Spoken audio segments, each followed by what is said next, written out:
चलेगा। तो आप हेडिंग डालेंगे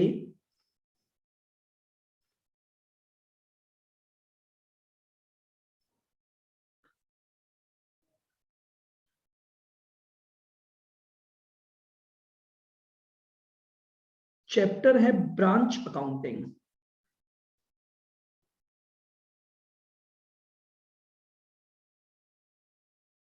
ब्रांच अकाउंटिंग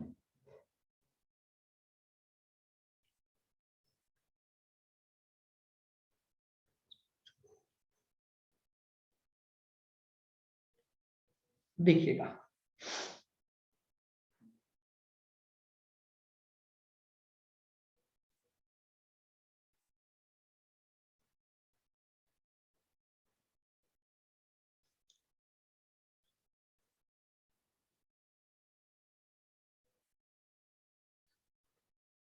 पहले आराम से मेरी बात को सुनना, फिर हम उसको लिख लेंगे चाहे। देखिए ब्रांच अकाउंटिंग, देखो क्या होता है,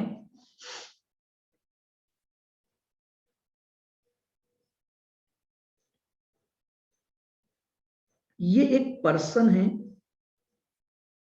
मिस्टर एक्स। लिखना मत, आराम से केवल चाहे समझ लो इस पॉइंट को। तो देखिएगा, ये जो पर्सन है मिस्टर एक्स, ये एट प्रेजेंट जयपुर में काम कर रहे हैं। इनका जो प्लेस ऑफ बिजनेस है वो जयपुर है। ये जयपुर में अपना बिजनेस रन कर रहे हैं। अब देखिए जयपुर में ये बिजनेस रन करते करते इनके दिमाग में एक आइडिया आया, यार क्यों ना मेरे बिजनेस को मैं एक्सपेंड करूं।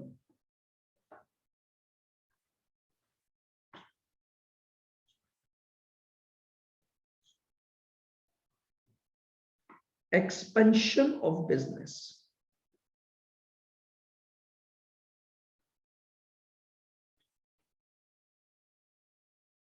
क्यों ना मैं अपने बिजनेस को क्या करूं, एक्सपेंड करूं।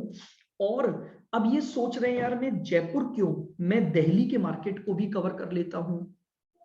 यानी मैं अपने जो बिजनेस को एक्सपेंड करके या एक्सटेंड करके दिल्ली के मार्केट तक जाना चाहता हूं।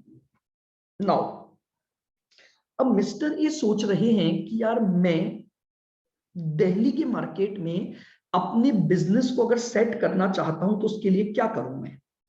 तो बेसिकली मिस्टर एक्स के पास अपने बिजनेस को एक्सटेंड करने या एक्सपेंड करने के दो ऑप्शन अवेलेबल होते हैं।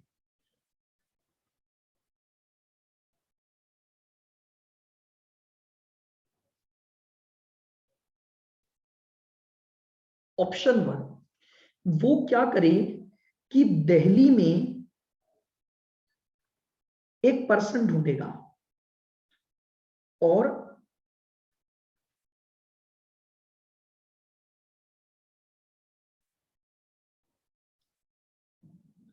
इस पर्सन को क्या बोलेगा कि भैया देख, मैं तुझे अपना माल भेजूंगा, तू उस माल को मेरे बिहाफ पर आगे बेचना। मेरा प्रोडक्ट बहुत अच्छा है, बहुत अच्छा मार्केट मिलेगा, तो मैं तुझे अपना एज एन एजेंट अपॉइंट कर रहा हूं। मैं तुझे माल भेजूंगा, तू उस माल को क्या कर देना, आगे क्या कर देना, बेच देना। तो मिस्टर एक्स और मिस्टर पी के बीच में ये जो एक एग्रीमेंट बना, इसको आप पढ़ते हैं कंसाइनमेंट अकाउंटिंग के रूप में। मिस्टर एक्स ने अपना माल मिस्टर पी जो कि दिल्ली के थे उनको भेज दिया। फिर मिस्टर पी जो हैं वो मिस्टर एक्स के बिहाफ पर वो क्या करेंगे, इस माल को आगे सेल करेंगे और इस माल को बेचने के बदले में जो मिस्टर पी हैं वो अपना कमीशन ले लेंगे। तो मिस्टर एक्स और पी के बीच में ये जो ट्रांजैक्शन हो रहा है इसको हम पढ़ते हैं किस नाम से, कंसाइनमेंट अकाउंटिंग के नाम से। ये जो ऑप्शन वन है ये क्या कहलाती है,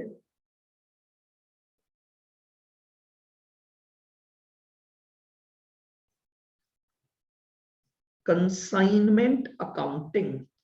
ठीक है, हम ये भी पढ़ेंगे, ये हमारे सिलेबस का एक डिफरेंट चैप्टर है। इस ऑप्शन पर भी हम बात करेंगे, बट अभी मैं जो आपके साथ चर्चा कर रहा हूं वो है ऑप्शन नंबर 2।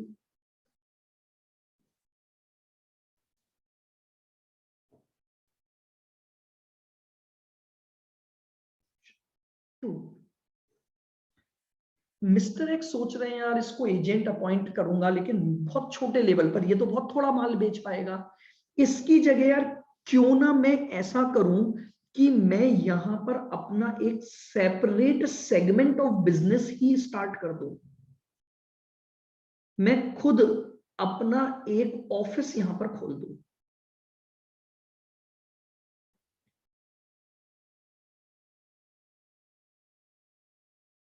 एक ब्रांच ऑफिस खोल देता हूं, एक क्या कर देता हूं, ब्रांच ऑफिस ओपन कर देता हूं। यानी मैं अपने बिजनेस का एक सेपरेट सेगमेंट यहां पर चालू कर देता हूं ताकि मैं बड़े से बड़े एरिया को क्या कर पाऊं, कवर कर पाऊं। मैंने अपने बिजनेस को यहां तो सेट कर ही रखा है, और अब मैंने साथ ही साथ दिल्ली में क्या कर दिया, अपना एक ऑफिस डाल दिया।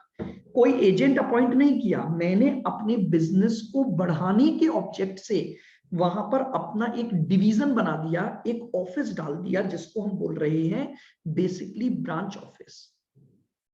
डिफरेंट सिटी में डाल सकते हैं, डिफरेंट कंट्रीज में हम डाल सकते हैं। तो मैंने अपने बिजनेस को एक्सपेंड करने के लिए दो ऑप्शन में से एक ऑप्शन की तरफ सोचा।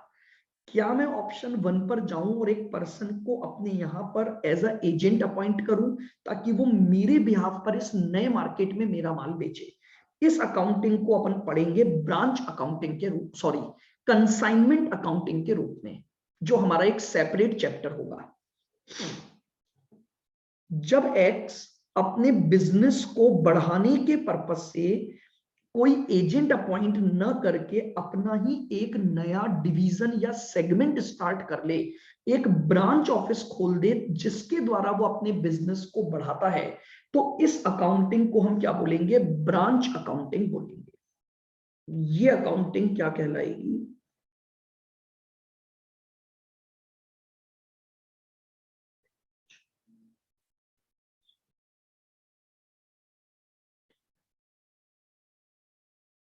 ये लीजिए। तो बेसिकली मिस्टर एक्स के पास जो दो ऑप्शन थे वो हमारे दो डिफरेंट डिफरेंट चैप्टर या डिफरेंट डिफरेंट सेगमेंट है अपने बिजनेस को बढ़ाने के लिए। हम इस टॉपिक में यहां जो हम कवर करने वाले हैं that will be only branch accounting. यानी अगर मिस्टर एक्स अपने बिजनेस को ओपन सॉरी अपने बिजनेस को एक्सटेंड करने के लिए एक नया सेगमेंट डाल देते हैं या एक नया separate office in different city या इन सेम सिटी या इन सेम कंट्री या डिफरेंट कंट्री डाल देते हैं, तो उसे हम क्या बोलते हैं, ब्रांच ऑफिस खोलना। और जयपुर में वो जो अपना बिजनेस कर रहे हैं ये ऑटोमेटिकली हेड ऑफिस के नाम से कन्वर्ट हो गया, ये बन गया head office, main place of business, और ये बन गया आपके पास आपका ब्रांच ऑफिस। बोलिए, तो क्या मेरी बात समझ आई, व्हाट इज बेसिकली ब्रांच। तो ब्रांच एक सेपरेट सेगमेंट ऑफ बिजनेस है। तो लिखिए इस बात को अब अपन इंट्रोडक्शन में लिख लेते हैं, लिखो,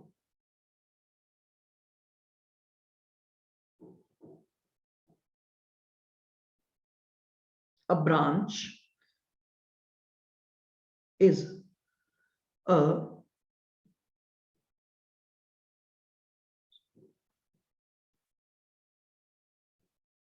separate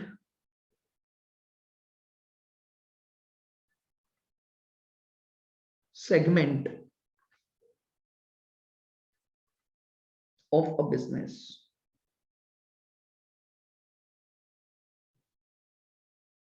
Full stop. A branch is a separate segment of a business.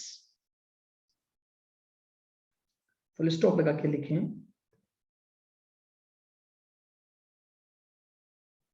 in order to increase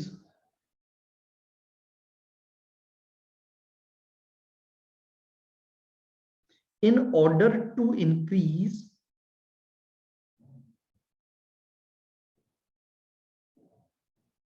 the sales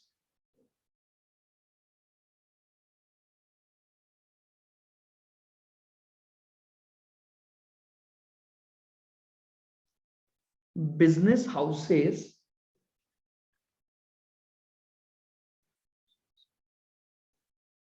are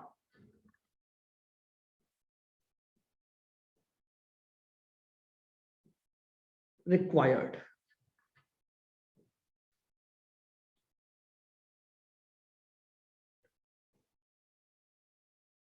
to market their products.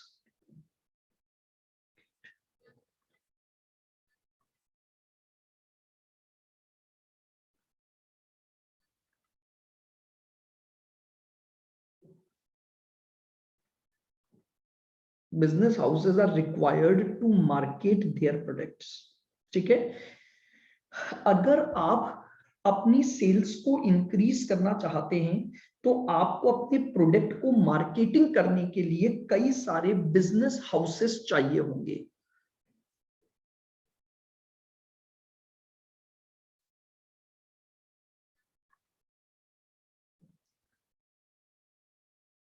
These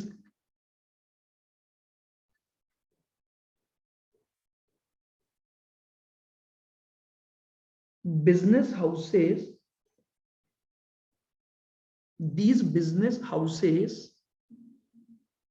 oblique divisions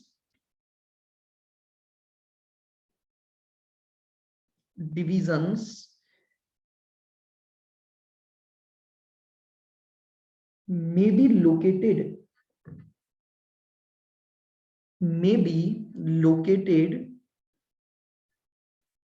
in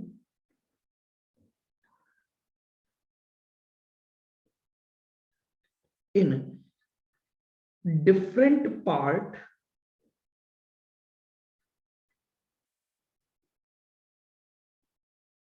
of the same city. These business houses या divisions may be located in different part of same city or in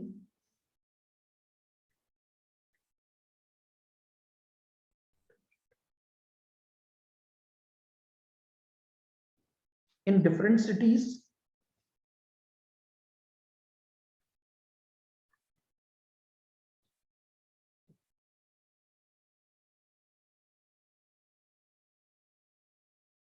of the same country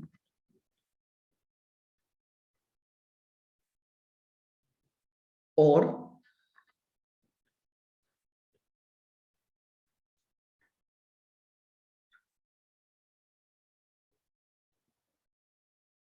different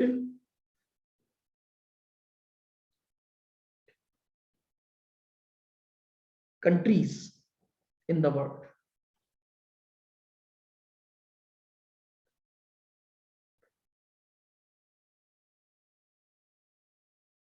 ठीक है, ये जो business houses हैं, ये business houses एक ही city में different location पर हो सकते हैं या फिर कंट्री की डिफरेंट सिटीज में हो सकते हैं या फिर ये बिजनेस हाउसेस या डिविजन्स डिफरेंट कंट्रीज में भी हो सकते हैं.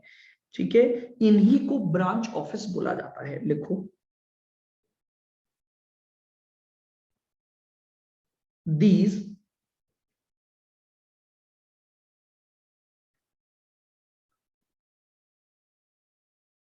business houses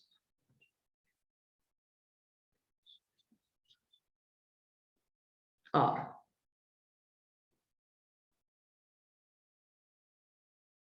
known as branch office.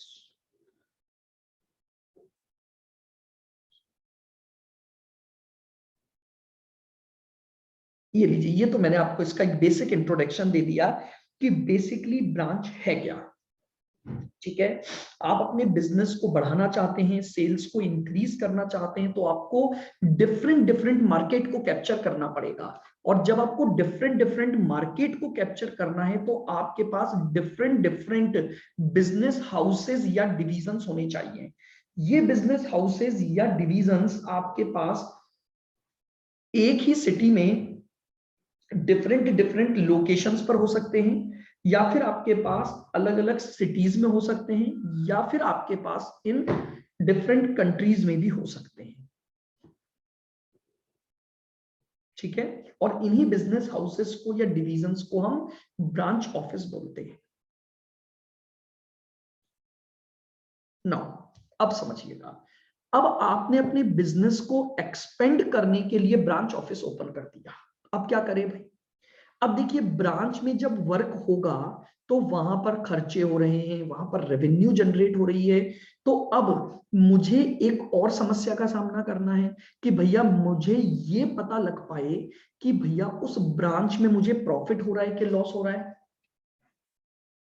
समझ रहे हो? मुझे उसकी परफॉर्मेंस पता लगनी चाहिए, उसकी प्रोग्रेस पता लगनी चाहिए, मुझे उसकी फाइनेंशियल पोजीशन पता लगनी चाहिए। उसी के लिए हम बनाते हैं ब्रांच अकाउंटिंग। यानी अगर अब मैं बात करूं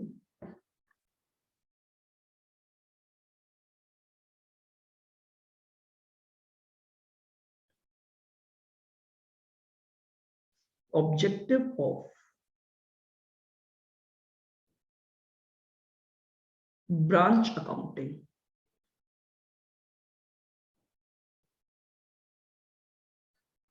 समझिएगा थोड़ा सा।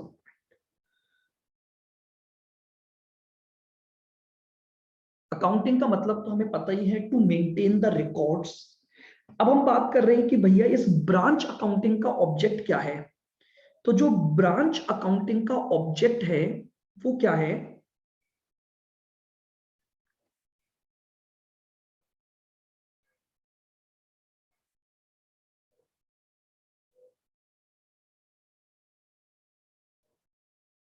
फॉलोइंग आर द ऑब्जेक्ट्स, या following are the object of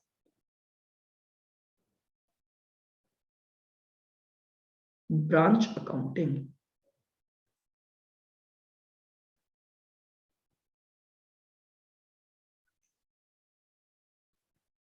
A,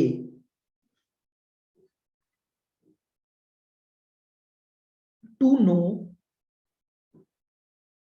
profit और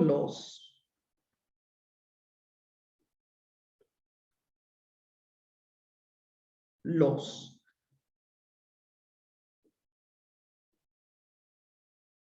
of each branch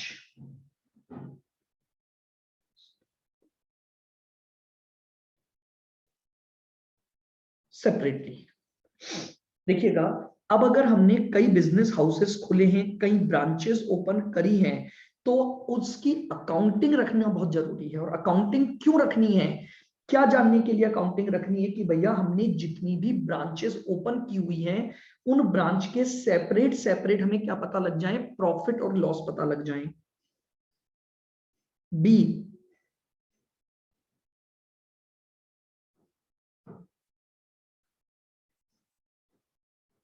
to ascertain the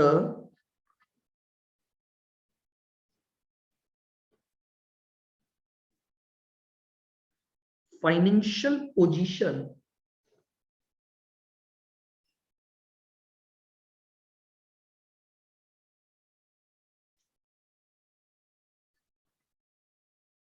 of each branch on a particular date।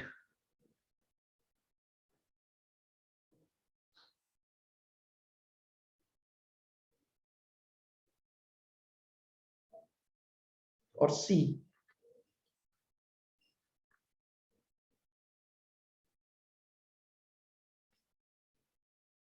To evaluate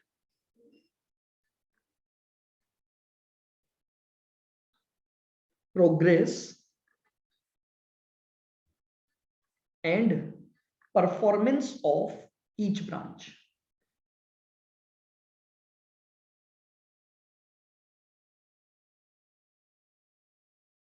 performance of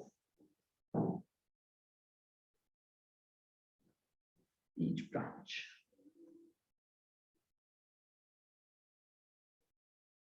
ये लीजिए, तो यह मैंने आपके पास बता दिया कि ब्रांच अकाउंट को रखने के यानी अकाउंटिंग करने का बेसिक ऑब्जेक्ट क्या है, क्यों हमें डिफरेंट डिफरेंट ब्रांच की डिफरेंट डिफरेंट अकाउंटिंग मेंटेन करनी है।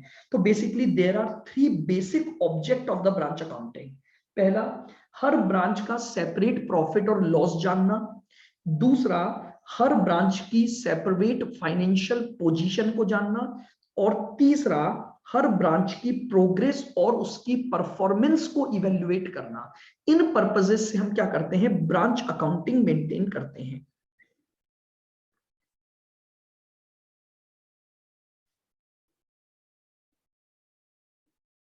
लिखें पॉइंट नंबर 3,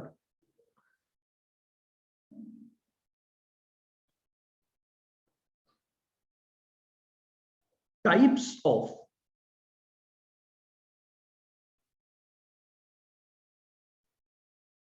ब्रांचेस। तीसरा जो पॉइंट हमारे पास है that is types of branches.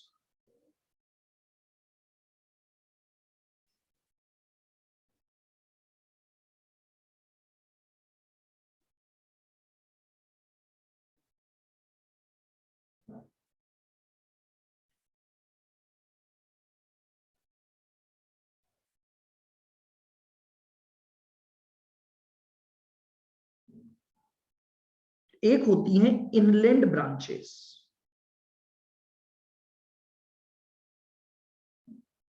या इसी का दूसरा नाम है होम ब्रांचेस।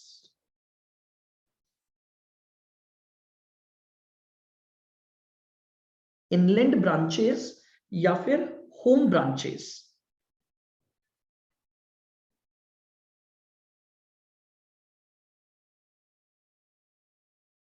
और दूसरी हो गई हमारे पास फॉरेन ब्रांचेस।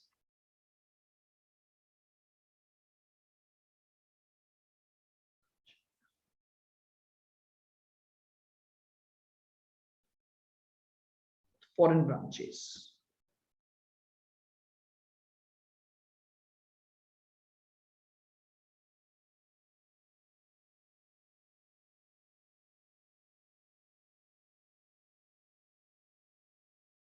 ठीक है। तो टाइप्स ऑफ ब्रांचेस में हमारे पास ब्रांचेस दो तरह की होंगी, होम ब्रांच या इनलैंड ब्रांच, और दूसरी हमारे पास होगी आपके पास फॉरेन ब्रांच। नाउ इनलैंड या होम ब्रांचेस क्या होती हैं, तो लिखेंगे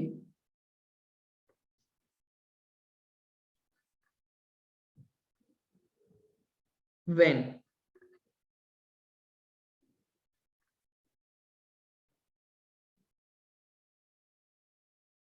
a branch is opened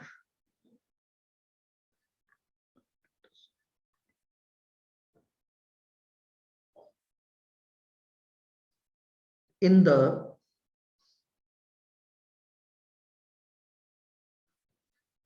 same country, in the same country where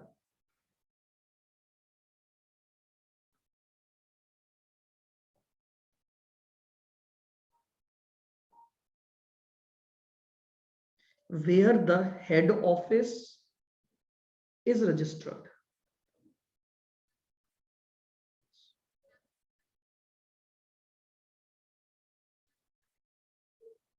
Head office is registered. When a branch is opened in the same country where the head office is registered, it is called inland branch. It is called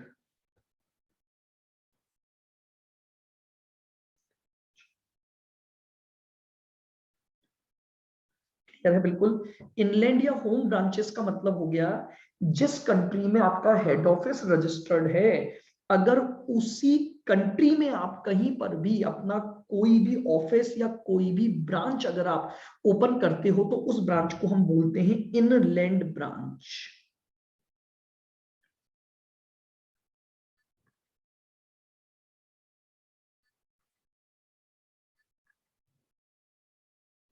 when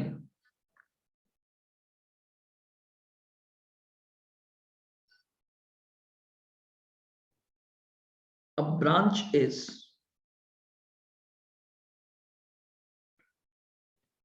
open in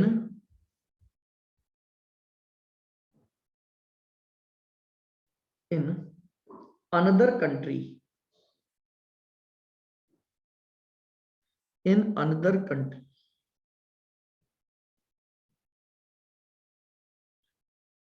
where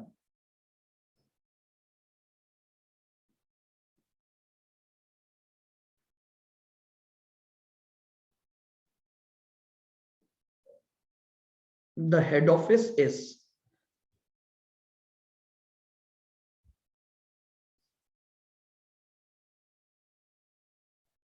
registered,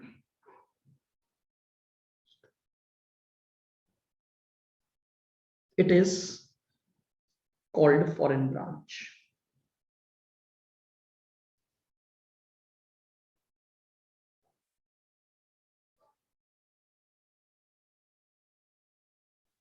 It is called foreign branch. नीचे दो बातें मैंने आपको बताई। Branches दो तरह की हैं आपके पास, एक है इनलैंड या होम ब्रांचेस और एक है आपके पास फॉरेन ब्रांचेस। जब ब्रांच उसी कंट्री में खोली जाए जिस कंट्री में आपका हेड ऑफिस रजिस्टर्ड है, जैसे हमारा हेड ऑफिस इंडिया में रजिस्टर्ड है, अब हम इंडिया में कहीं पर भी किसी भी सिटी में ब्रांच खोलें तो वो सारी ब्रांचेस कहलाएंगी होम ब्रांचेस या इनलैंड ब्रांचेस। और जब जिस कंट्री में हमारा हेड ऑफिस है रजिस्टर्ड है उस कंट्री के अलावा किसी कंट्री में जाकर अगर हम क्या करते हैं ब्रांच ओपन करते हैं तो उन ब्रांचेस को हम क्या बोलते हैं, उन ब्रांचेस को हम बोलेंगे फॉरेन ब्रांच।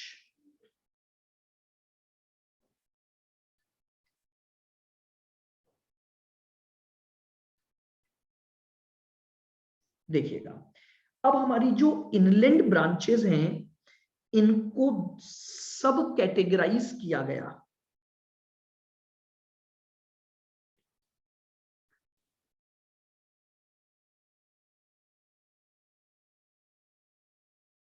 एक बनेगी डिपेंडेंट ब्रांच और एक बनेगी इंडिपेंडेंट ब्रांच।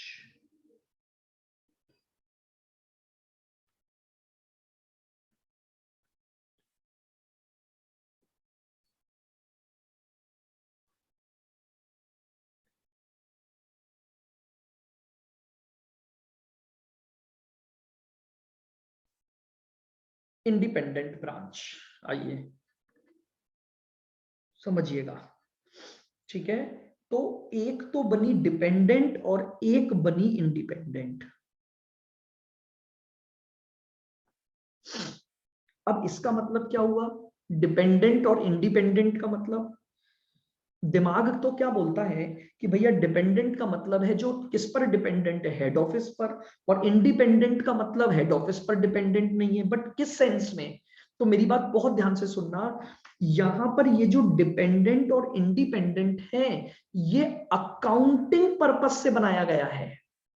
ये जो क्लासिफिकेशन किया गया है डिपेंडेंट ब्रांच का और इंडिपेंडेंट ब्रांच का, वो केवल और केवल अकाउंटिंग पर्पस से है। व्हाट डज इट मीन, मेरी बात ध्यान से सुनना, जो ब्रांच अकाउंटिंग के लिए पूरी तरह से हेड ऑफिस पर डिपेंडेंट है, यानी जो ब्रांच अपने यहां पर किसी प्रकार की बुक्स ऑफ अकाउंट्स मेंटेन नहीं करेगी, उसकी अकाउंटिंग हेड ऑफिस करेगा, उन्हें बोला जाएगा डिपेंडेंट ब्रांचेस।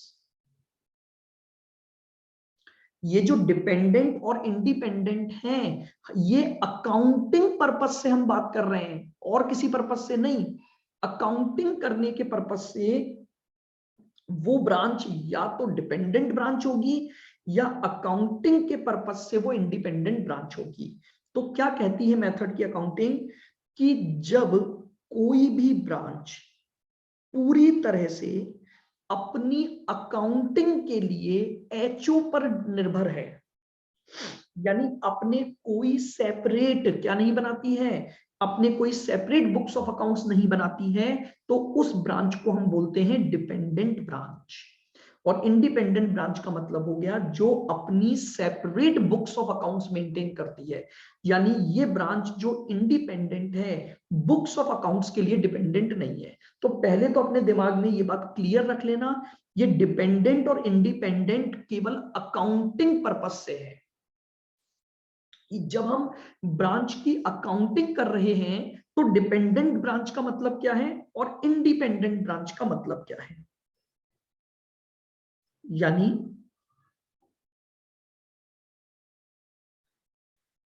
अगर मैं डिपेंडेंट ब्रांच के लिए लिखूंगा तो मैं क्या लिखूंगा, लिखो वो ब्रांचेस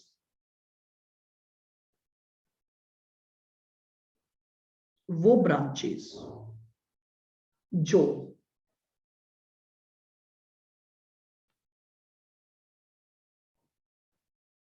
पूरी तरह से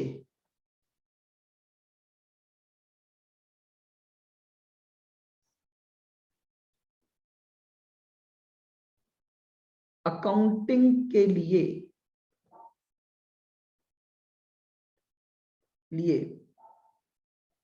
हेड ऑफिस पर डिपेंडेंट है।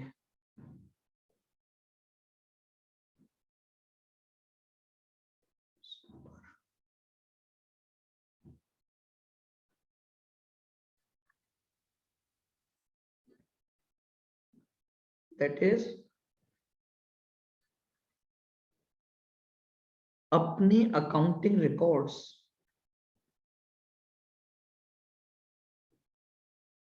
अपने अकाउंटिंग रिकॉर्ड्स नहीं बनाती। ये लीजिए, उन ब्रांचेस को हम डिपेंडेंट ब्रांचेस बोलते हैं। वो ब्रांचेस जो पूरी तरह से अकाउंटिंग के लिए एचओ पर डिपेंडेंट है, दैट मींस अपने अकाउंटिंग रिकॉर्ड्स नहीं बनाती है, उन ब्रांचेस को हम बोलते हैं डिपेंडेंट ब्रांचेस। ऐसा क्यों होता है? देखो क्या होता है, मैंने ये तो तय कर लिया कि मैं ब्रांच खोलूंगा, बट यार ब्रांच बहुत छोटी सी है, मैं कोई एक या दो प्रोडक्ट में डील करता हूं और उसके लिए मैंने एक छोटा सा ऑफिस डाल लिया। अब जितना मैं जितनी ब्रांचेस ओपन करूंगा, अगर मैं उनकी सेपरेट सेपरेट उनके लेवल पर अकाउंटिंग करवाऊंगा तो जानते हो मेरे अकाउंटिंग एक्सपेंसेस बढ़ जाएंगे। मुझे एक अकाउंटेंट रखना पड़ेगा, वहां पर एक कंप्यूटर लगाना पड़ेगा, समझते हो, प्रॉपर सिस्टम मेंटेन करना पड़ेगा अकाउंटिंग के लिए। लेकिन वो ब्रांच उतनी बड़ी नहीं है। अब जब ब्रांच उतनी ज्यादा बड़ी ही नहीं है तो यार क्यों मैं वहां पर अकाउंटिंग मेंटेन करवाऊं। तो मैं ये सोच रहा हूं कि मैंने ब्रांच तो ओपन कर दिया, बट उसकी बुक्स ऑफ अकाउंट्स मैं हेड ऑफिस से ही मेंटेन कर लूंगा। मैं वहां पर किसी भी तरह की कोई बुक्स ऑफ अकाउंट्स ओपन नहीं करूंगा। तो उन ब्रांचेस को हम बोलते हैं डिपेंडेंट ब्रांचेस। ब्रांच अपना काम कर रही है, खर्चे भी कर रही है, बट अकाउंटिंग नहीं कर रही है। अकाउंटिंग हेड ऑफिस करेगा, उसके सारे खर्चों की अकाउंटिंग कौन कर रहा है? हेड ऑफिस कर रहा है। हेड ऑफिस ही अपने यहां पर अकाउंट्स मेंटेन करेगा। तो उस ब्रांच को हम क्या बोल देंगे? डिपेंडेंट ब्रांच बोल देंगे। तो मेरे हिसाब से अब इंडिपेंडेंट का मीनिंग आपको समझ आ गया।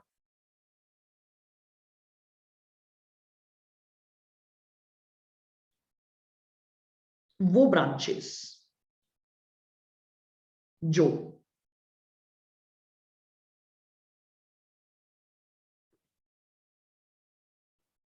अपनी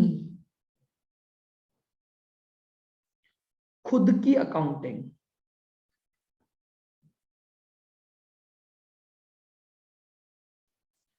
वो ब्रांचेस जो अपनी खुद की अकाउंटिंग खुद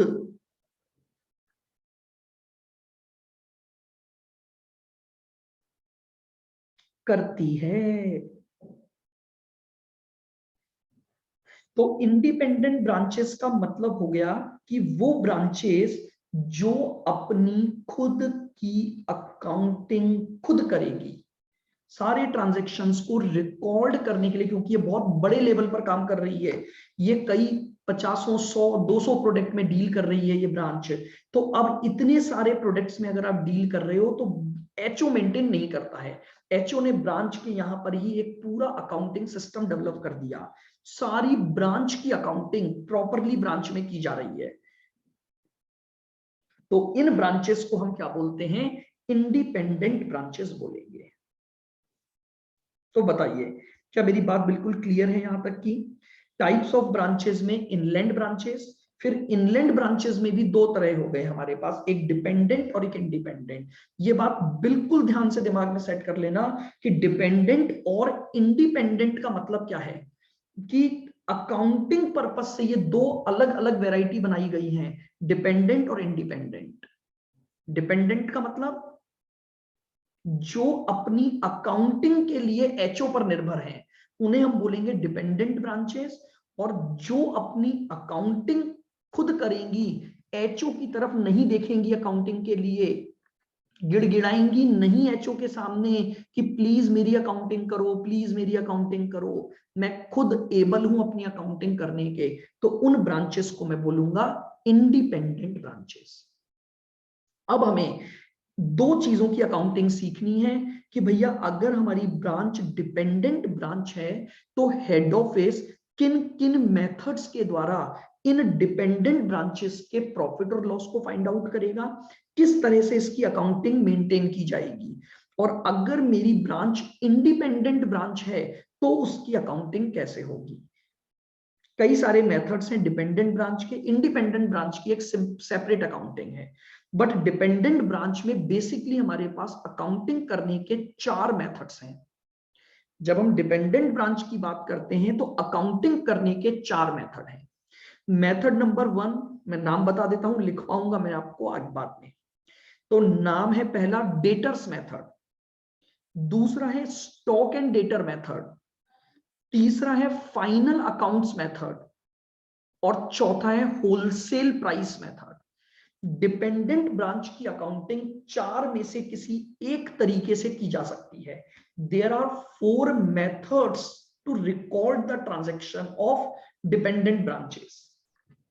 उन चारों मेथड में method number 1 debtors method, method number 2 stock and debtor method, method number 3 final accounts method, और method number 4 wholesale price method. तो हमें चारों मेथड से क्या सीखनी है? अकाउंटिंग सीखनी है।